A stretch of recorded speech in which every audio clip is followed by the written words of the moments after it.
Halo semuanya, perkenalkan aku Marita Hita Putri dengan NIM 221414052. Di sini aku akan menjelaskan mengenai aplikasi turunan pada ekonomi. Sebelum itu, kita perlu mengetahui mengenai definisi dari turunan. Nah, misalkan diberikan suatu fungsi f, di mana turunan dari fungsi f ini dinyatakan sebagai fungsi f aksen atau turunan f. Secara matematis, turunan suatu fungsi ini merupakan suatu limit yang khusus. Dengan definisi diberikan fungsi f, di mana turunan fungsi f ini pada titik x didefinisikan sebagai f aksen x sama dengan limit delta x mendekati 0, fx ditambah delta x dikurangi fx per delta x. Jika limit fungsi tersebut ada, maka dikatakan f mempunyai turunan di x. Selanjutnya, penerapan turunan pada ekonomi. Yang pertama, elastisitas harga. Elastisitas suatu fungsi y sama dengan fx merupakan limit dari rasio antara perubahan relatif dalam y terhadap perubahan relatif dalam x yang sangat kecil atau mendekati 0.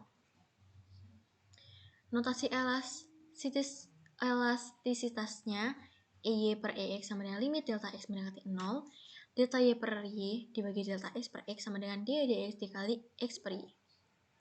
Yang kedua, elastisitas permintaan. Elastisitas harga permintaan adalah suatu koefisien yang menjelaskan besarnya perubahan jumlah yang diminta akibat adanya perubahan harga. Jika fungsi permintaan GD sama dengan FP, maka elastisitas permintaan dapat dinotasikan sebagai persentase delta GD per persentase GP sama dengan EGD per delta P sama dengan limit delta P mendekati 0, delta GD per GD dibagi delta P per P sama dengan dGD-dP dikali P per GD. Di mana dGD-dP adalah turunan yaitu Q aksen D atau F aksen P. Jika elastisitas lebih dari 1, maka elastik, di mana perubahan harga ini mengakibatkan perubahan yang lebih besar dari jumlah barang yang diminta. Jika elastisitas sama dengan 1, maka elastik uniter, di mana persentase perubahan harga ini sama besarnya dengan persentase perubahan jumlah barang yang diminta. Jika elastisitas kurang dari 1, maka inelastik, di mana perubahan harga ini mengakibatkan perubahan barang yang diminta yang lebih kecil. Yang ketiga, keuntungan maksimum. Keuntungan maksimum ini dapat dianalisis dengan derivatif karena R dan C merupakan fungsi dari jumlah output yang dihasilkan atau terjual. Keuntungan maksimum ini dinotasikan P sama dengan R min C, dan P optimum saat P aksen sama dengan 0. Jika P double aksen lebih dari 0, maka ekstrim minimum atau kerugian maksimum. Jika P double aksen kurang dari 0, maka ekstrim maksimum atau keuntungan maksimum. Ada dua syarat untuk memperoleh keuntungan maksimum. Yang pertama, P aksen sama dengan 0. Yang kedua, P double aksen kurang dari 0. Nah, diberikan contoh soal di mana misalkan penerimaan total R itu sama dengan negatif 2 Q kuadrat ditambah 1000 Q dengan biaya total C sama dengan Q pangkat 3 ditambah 80 Q kuadrat ditambah 1300 Q ditambah 3000. Tentukan keuntungan maksimumnya. Nah, tadi kan sudah dijelaskan keuntungan maksimum itu P sama dengan R dikurangi C, sehingga min 2Q kuadrat ditambah 1000Q dikurangi Q pangkat 3 ditambah 80Q kuadrat ditambah 1300Q ditambah 3000 sama dengan min Q pangkat 3 ditambah 78Q kuadrat dikurangi 300Q dikurangi 3000.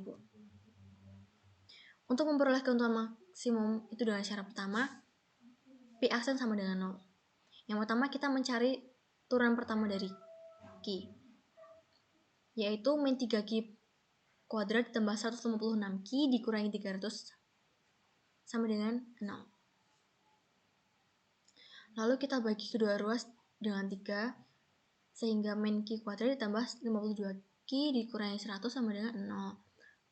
Kita dapat memfaktorkannya menjadi min Q ditambah 2 dikali Q dikurangi 50 sama dengan 0.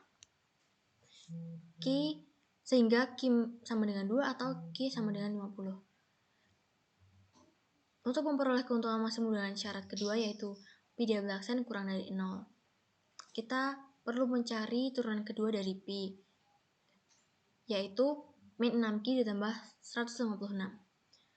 Kemudian kita substitusi Q sama dengan 2 ke dalam P double aksen, sehingga min 6 dikali 2 ditambah 156 sama dengan 144, di mana 144 ini lebih dari 0, maka ekstrim minimum atau kerugian maksimum. Lalu kita substitusikan Q sama dengan 50 ke dalam Pi double aksen. Sehingga min 6 dikali 50 ditambah 156 sama dengan negatif 144 kurang dari 0. Maka ekstrim maksimum atau keuntungan maksimum. Nah, kita kan sudah menemukan keuntungan maksimum pada slide sebelumnya.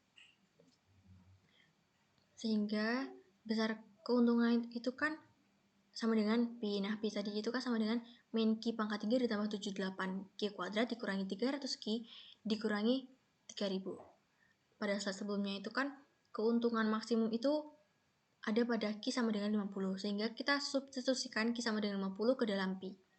Sehingga min 50 pangkat 3 ditambah 78 dikali 50 pangkat 2 dikurangi 300 dikali 50 dikurangi 3000 sama dengan negatif 125.000 ditambah 195.000 dikurangi 15.000 dikurangi 3.000 sama dengan 52.000. Sehingga keuntungan maksimumnya adalah 52.000. Sekian dan terima kasih.